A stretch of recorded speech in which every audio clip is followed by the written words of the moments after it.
أعوذ بالله من الشيطان الرجيم بسم الله الرحمن الرحيم وبه نستعين الصلاة والسلام على سيدنا محمد وآله الطاهرين المعصومين سيما بقية الله في الأراضين ولعنة الله على أعدائهم أجمعين من الآن إلى قيام يوم الدين. Amma bağad, bildiğiniz gibi bugün imametin 5. güneşi olan İmam-ı Muhammed Baqir Aleyhisselam'ın şehadete yetiştiği gündür.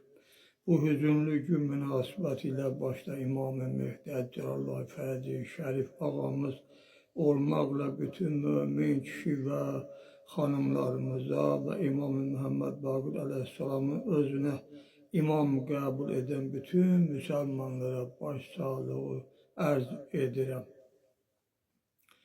Bildiğiniz gibi söhbətimiz Adem Aleyhisselam'ın yaranmasından ve Qabil Məlunun öz kardeşi Habil'i qətlə yetirməsindən, yani tarihi hadiselerden söhbət gedir.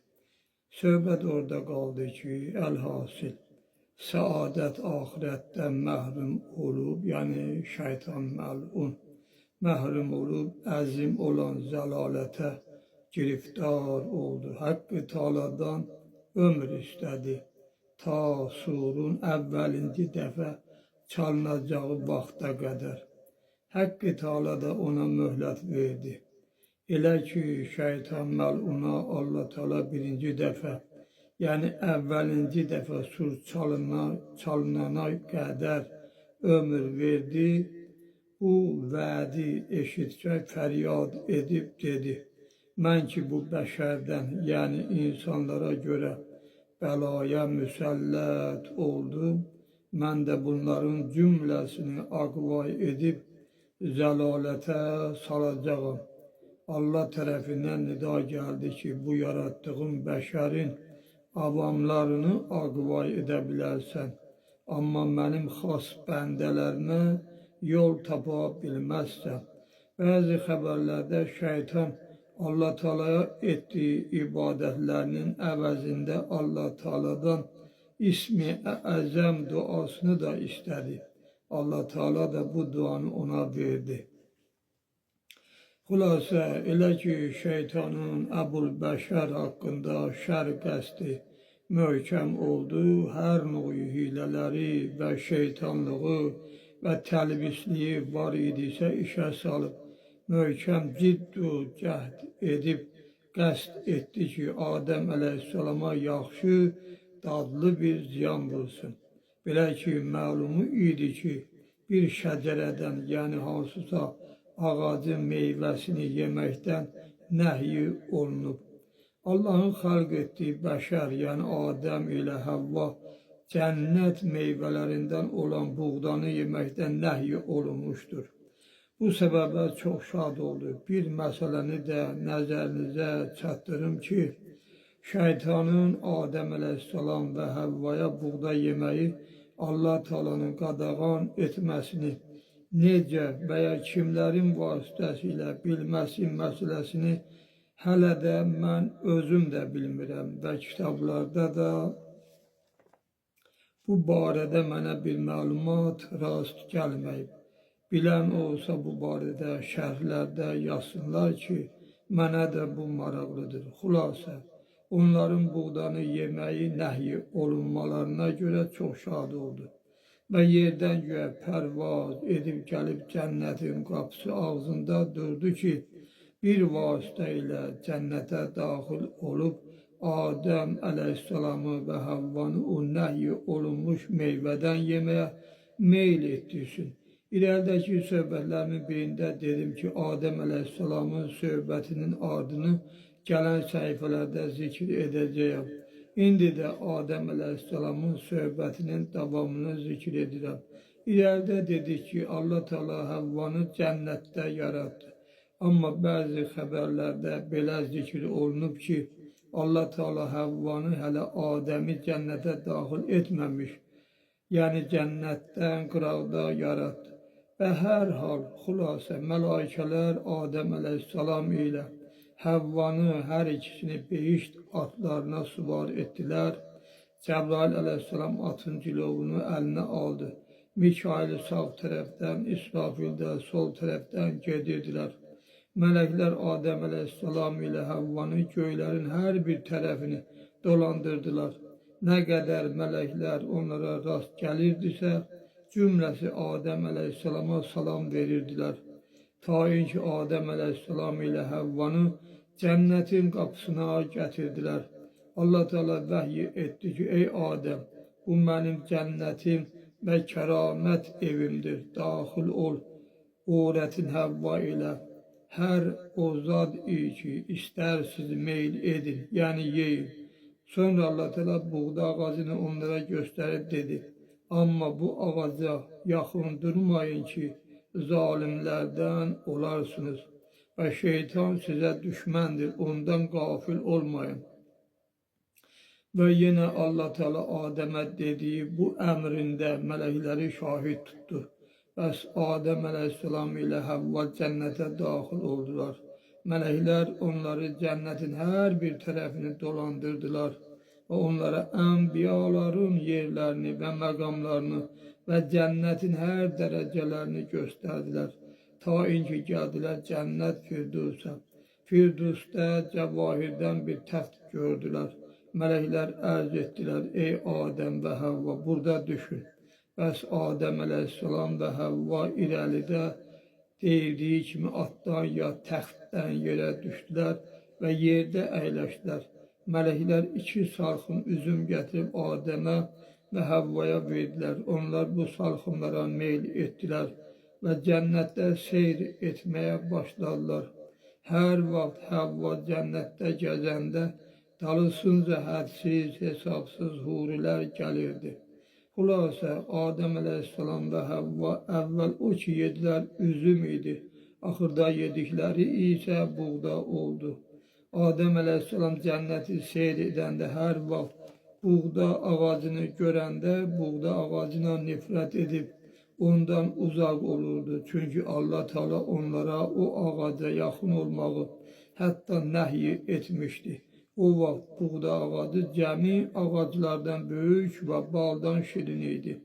Elə ki İblis Adəm əleyhissalama və Həvvanın cənnətə daxil edirdiklərini və buğda ağacından onların nəhy edirdiklərini bildi, gəlib cənnətin qapısı ağzında durdu ki, bir vasitə ilə cənnətə daxil olub Adəm əleyhissalam ilə Həvvaya o buğdadan yedirdirsin. Bir xəbərə görə o dövrün vaxtı ilə 1 saat qədri cənnətin qapısı ağzında dayandı. Bu dünyanın illəri ilə 100 il edir. İblis cənnətin qapısı ağzında o tərəf bu tərəfə baxırdı ki, cənnətin qapısı ağzına gəlib gedənlərin istəyirdi ki, birini aldadıb cənnətə daxil olsun. Nagah bu zaman tovuz quşu gəldi. Elə ki İblis tovuz quşunu gördü, irəli gəlib cənnətin bayırından tovuz quşunu səsləyib dedi, ey mübarək gözəl quş, hardan gəlirsən? Tovuz quşu dedi, Adəmin bostanlarından. İblis dedi, sənə bir yaxşı, xeyirli sözüm var, amma istəyirəm məni cənnətə daxil edəsən, sonra sözümü sənə deyərəm. Tovuz dedi, nə üçün özün daxil olmursan? İblis dedi, istəyirəm gizlin daxil olan. Tovuz dedi, mən bacarmaram, ancaq sən üçün bir şəxs göndərərəm, səni gizlin cənnətə daxil edər. Sonra tovuz quşu gedib ilana xəbər verdi ki, cənnətin qapısı ağzında hörmətli, mükərrəm şəxslərdən bir nəfər durub. Onun bir xeyirli, dəyərli sözü var. Amma sözünü cənnətə girəndən sonra deyəcək.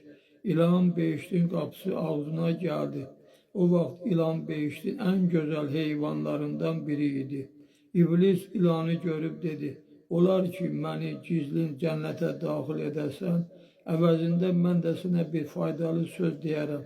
İlan dedi, Rizvan behiştin qapıcısı məni görüb qoymayacaq. Bəs nə noy ona hilə edək ki, mən səni cənnətə daxil edib. İblis dedi, sən ağzını aç, mən sənin ağzına girim. İlan da ağzını açdı. İblis ilanın ağzına girib dedi, məni buğda ağacının yanında yerə qoy. İlan şeytanı aparıb buğda ağacının yanında yerə qoydu. Şeytan ilanın ağzından çıxan kimi dedi, tez buradan get. Yoxsa Rizvan bizi görüb bizə əziyyət edər. Sənə deyəcəyim sözü isə sonra sənə deyərəm. Elə ki ilan iblisin yanından getdi. İblis buğda ağacının dibində bir musiqi aləti çıxarıb xoş hava ilə çalmağa başladı. Deyilənlərə görə o alət aşıq idi. Aşıq saz çalana da deyilir. Ancaq onun yanında dayanan ki çalır, ona aşıq deyilir. Adəm ilə Havva bu noyu səs eşitməmişdilər. Elə ki bu səsi eşitdilər, səs gələn tərəfə gəlməyə başladılar. Görürsünüz, həmişə insanı bu dünyanın ləzzətləri məhv edir. Xülasə elə ki səs olan yerə yetişdilər, gördülər onlara nəhy olunan ağacın dibində bir eybəcər məxluq oturub. Bu musiqini də çalan odur. İblis də hələ onları görən kimi onlara dedi, ey Adəm yaxına gəl, gəl bu ağacın yanına. Adəm dedi, Allah Teala bizi bu ağacın dibinə gəlməkdən nəhy edib. İblis dedi, Allah sizi nəhy, yəni qadağan etməyib. Allah sadəcə istəməyib ki, sizlər mələikə olasınız və ya həmişə behiştdə qalasınız. Amma doğrusu budur ki, hər kəs bu ağacın meyvəsindən yesə qocalmaz və həmişə cavan qalıb behiştdə qalar. Belə ki, o məlun Allaha and içdi ki, sizə bir zərər vermək istəmirəm və sizə dediyim sözlər sizin üçün xeyirli və düz sözlərdir. Adəm elə zənn elədi ki, Allah Teala'ya qarşı yalan söz danışmaq olmaz və yalandan and içmək olmaz. Odur ki, o məluna inanıb, o məlunun sözlərini əmələ gətirmək istədi. Havva da Adəmlə birlikdə idi və Adəm kimi düşünüb, əvvəl Havva bir addım irəli atdı və buğda ağacına yaxınlaşdıqca ona heç bir şey olmadı və ona bir ziyan dəymədi. Bu tərəfdən də şeytan da Adəmə vəsvəsə etdi ki, bax Havva ağaca yaxınlaşdı, amma ona heç bir şey olmadı. Odur ki, Adəm də ürəklənib ağaca yaxınlaşıb ağacın dibinə gəldilər. Sonra İblis yenə onlara vəsvəsə etdi ki, ağacın meyvələrindən tənavül etsinlər, yəni yesinlər. Əvvəl Adəm yemədi, amma İblis hey vəsvəsə edirdi. Axırıl əmir Havva buğdadan dərib yedi. Bu zaman Adəm də Havvaya baxırdı, gördü ki, Havvaya heç bir şey olmadı. Odur ki, Adəm də şeytanın sözlərinə inanıb buğdaya yaxınlaşıb buğdadan yedi. Elə ki, buğda onların qarınlarına daxil oldu. Bəzi xəbərlərdə deyilir ki, elə ki, buğda 7 dəqiqədən sonra daxilə onların bətinlərinə yetişdi. Onların başlarından tac və əyinlərində olan libaslar onların bədənlərindən uçdular. Adəm ilə Havva hər ikisi çılpaq qaldılar. Onlar başladılar ora-bura qaçıb cənnətin ağaclarını axtarmağa ki, onların yarpaqlarından dərib özlərini örtsünlər. Hər ağaca ki yaxınlaşırdılar, ağaclar onlardan qaçırdılar. Amma İncil ağacı onlara rəhm edib, onlardan qaçmadı. Adəm əleyhissalam ilə Havva nənəmiz İncilin yapraqlarından bir neçəsini dərib bir-birlərinə tikib və ya yapışdırıb geyindilər. Bu səbəbdən də insan həmişə İncil dərəndə onun ətrafına təvaf edirmiş kimi, yəni dolanır. Həqqi Teala Cəbrailə vəhy etdi ki, Adəm ilə Havva mənə asi olub buğdadan yedilər. Get, onları mənim cənnətimdən çıxar. Burada deyirlər, özüm pisən, malım yaxşı. Belə olmaz. Əgər yəni malım yaxşıdırsa, deməli mənim özümü də istəməlisən. gərək Allahın istəyini, yəni əmələ gətirə idilər. Bunlar hamısı Allah Taala'nın bizlər üçün qoyduğu qanunlardır. Xülasə, Cəbrail əleyhissalam Allahın əmri ilə onları cənnətdən çılpaq halda çıxartdı. Cümə günü gün batan vaxtında Adəm əleyhissalamı Hindistana Sərəndib cəzirəsində Rahun adlı bir dağa buraxdı və ya qoydular. Havva nənəmizi isə Qırmızı Dəryanın kənarında Cədi deyilən bir yerə qoydular. Adəm əleyhissalam ilə Havva nənəmiz o dövrün vaxtı ilə cənnətdə 7 saat qaldılar, axirət saati ilə. Çünki cümə günü zöhr vaxtı cənnətə daxil oldular. Axşam, əsr vaxtı isə cənnətdən xaric oldular. Belə ki, Adəm əleyhissalam və Havva ilə bərabər İblis, İlan və Tavus quşu da cənnətdən yerə atıldılar. İblis Bəsrəyə, İlan İsfahana və Tavus quşu isə İntakiyəyə düşdülər. Bunların hər birisinin günahı ayrı-ayrı olduğuna görə, hər biri öz günahlarına görə bir əzaba giriftar oldular. Söhbəti burada dayandırıram. İnşallah ardın edəcəyim söhbətin. Belə ki, ardında hansının hansı cəza ilə cəzalanması haqqında və Havva nənəmizin Qabili, Habili və onun bacılarını dünyaya gətirilməsi və Qabilin Habili öldürməsi məsələlərindən inşallah Allahın izni ilə danışacağım. Sizi Allah'a tapşırıb sizdən ayrılıram. Vəssalamu aleykum və rəhmətullahi və bərəkatuhu.